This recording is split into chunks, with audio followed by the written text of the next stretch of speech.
Hey guys, how's it going? So in this video, we are going to be talking about High Tide. This is a weekend video.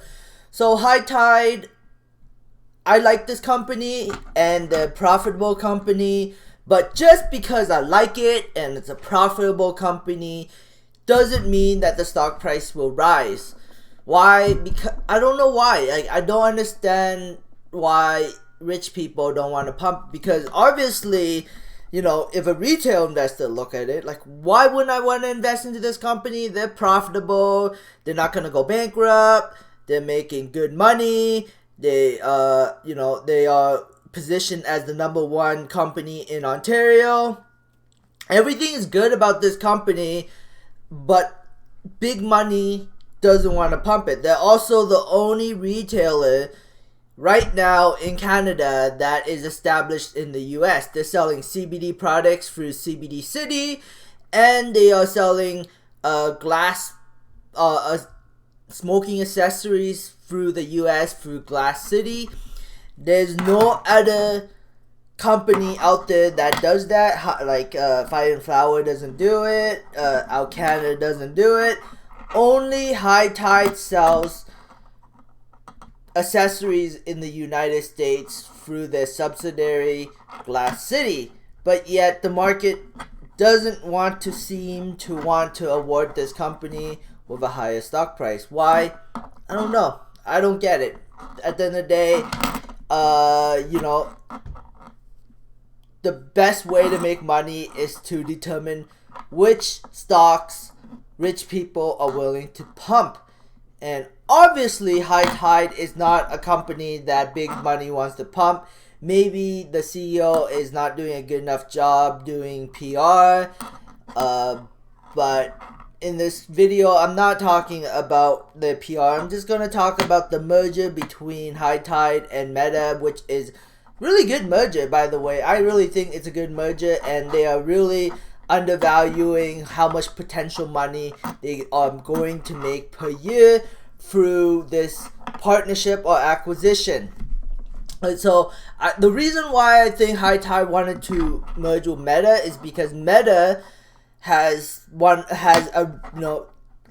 High Tide's strategy is to not have any locations, but to find the best locations, to focus on location versus having as many stores as possible. But the combination of the two companies, they are the #1 company when it comes to selling MJ products in Canada. So that's good, but that's my opinion. So what is it? The combined company has 62 stores currently as of September 20th, and by December 21st, they plan to have about 115 stores, and they plan to have most of those stores in Ontario. Their biggest focus is Ontario, which makes sense because the population of Ontario is, the biggest in Canada. Their gross margin is 38% on a pro forma basis. The EBITDA is 12%. This is kind of a low estimate in my opinion, because High Tide alone right now is making $4 million of adjusted EBITDA per quarter. So if you take that, it equals up to about 12 million. So that means that Meta really only adds $4.4 million for the entire year. So if you take that out by quarter, Meta really only generates $2.2 million of adjusted EBITDA. So I think that's a little under of an estimate. I think it's going to be roughly 25 million per quarter. If you take that, $25 million for the entire year per quarter would be roughly, $6 million per quarter. But we'll see. That might not be the scenario, and they might be right, and it might be $18.4 million per year. They're probably going to use all that money to continue to fund their growth because they plan to have 115 stores. I say in the future, this EBITDA, adjusted EBITDA, can easily be $25 to $30 million. doesn't mean the stock price will get rewarded. This could be an extremely long-term hold. Or scenario number 2, High Tide could do a reverse split to get rid of so many shares that they currently have. Because right now, they have a total outstanding shares of 436.15 million shares, which is quite a bit. And what I'm waiting for is their earnings that are going to be, they're going to be announcing earnings around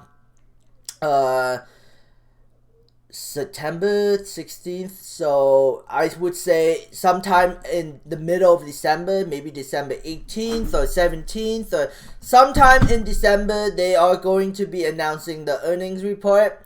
Will it skyrocket the stock? Well, it's going to be profitable, but at the end of the day, ultimately, big money will move the stock. So what I recommend for High Tide? Camp it, watch it. If it goes to 15 cents or even possibly even 10 cents, I would say buy it, but that's just my opinion, not financial advice. I think that High Tide is a fantastic company overall because they're profitable and they have an establishment in the US through the subsidiary Glass City, which, you know, the world's best known online head shop. So yeah, 23.6 million site visits expected in 2020, 519,000 customer database, 283 newsletter subscribers, on pace to of 130,000 orders in 2020. Pretty good stats for, you know, an online store. And as you know, and they also have CBD City too. It's just not just Glass City. So they're also selling CBD products, and if you look at the CBD City, it looks pretty good. They have a lot of products on CBD City. So yeah, I mean, I think this company is undervalued. I think that if, you know, a company like Aurora or Afria were to buy this company out, I would say at least $200 to $300 million pay buyout, you know, to be acceptable in my opinion. So, and the company is valued at $78 billion $78 million right now, a little undervalued. But at the end of the day, unless big money decides to pump it, it's not going to move anywhere. I mean, retail investors don't move stocks. It's big money. And that's just the reality of it. Like for example, SRC, TO, Score Media. This thing has just as much shares as High Tide, 339 million shares. And, you know, rich people are pumping it. Retail investors are not pumping it. High Tide is actually profitable. They make more revenue than this company, but yet this company gets pumped and High Tide does not. There's another example. Sundial announces eliminate of its senior secured second convertible notes.